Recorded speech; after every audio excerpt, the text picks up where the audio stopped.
Zen Master Tali, Idun. Am I on? You're on. Okay. I wanted to share a little about something that just happened.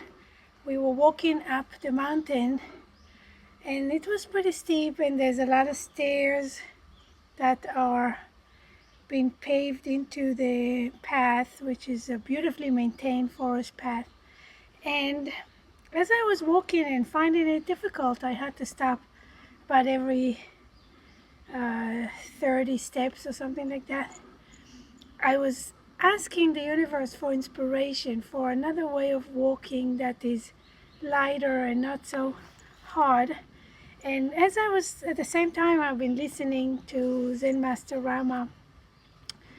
And he said, sometimes when you ask questions, exactly at the same time, he said, sometimes when you ask questions, don't expect the answer to come in words. It could be somebody's showing you something, how to do it and everything. It doesn't have to be words. And I was thinking to myself that as we started this climb, beside the man who does it for exercise, we came upon a woman who was walking without, of course, walking cane and everything. She was carrying a bag full of ferns and edible mountain plants, and no hat and no cane. And I was thinking to myself that this difficult path that all the pilgrims are doing with 2 poles and write about it being so hard, and this is done by local people daily just to collect mountain ferns and herbs, and we don't have to perceive it as super difficult. We've seen in other hikes local people going flip-flops. with flip-flops on the same path faster than anybody with the professional Exactly. equipment is going. And in Sikkim, they said that they do that 3 times a week, mountain hikes, just to get to the bus, to the next town, because they live so remotely. So it's all in the mind.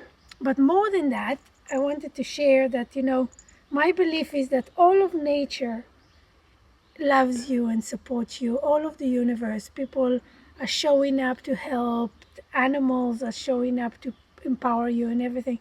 So I was asking again for help in another way of doing it when a big fly stood in the air in front of me.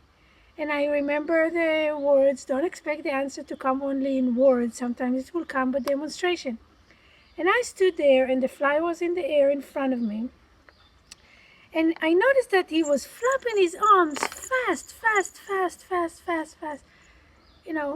hundreds of times. Like a hummingbird. Like a hummingbird. And I was thinking to myself that even though he flaps them all day long to fly everywhere, they cannot be hurting him. And the reason they don't hurt him is because he doesn't separate his wings from his whole being. And why should we separate our legs and our feet from our whole being?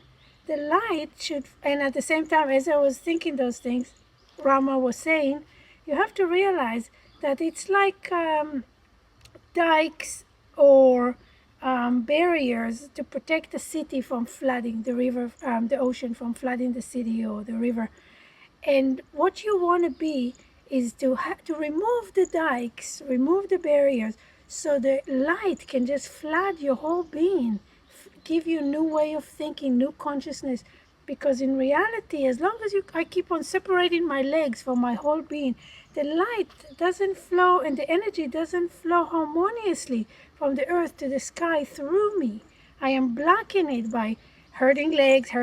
I'm pressing the energy down in this area where in fact my legs are not separate from my arms or my eyes or my nose. And my body does not separate me from all of earth. I am made of the same elements and material that the universe around me are made of. Thank you, Zen Master Tali. This is about 2.5 hours in to our hike up to Temple 12, Shosonji.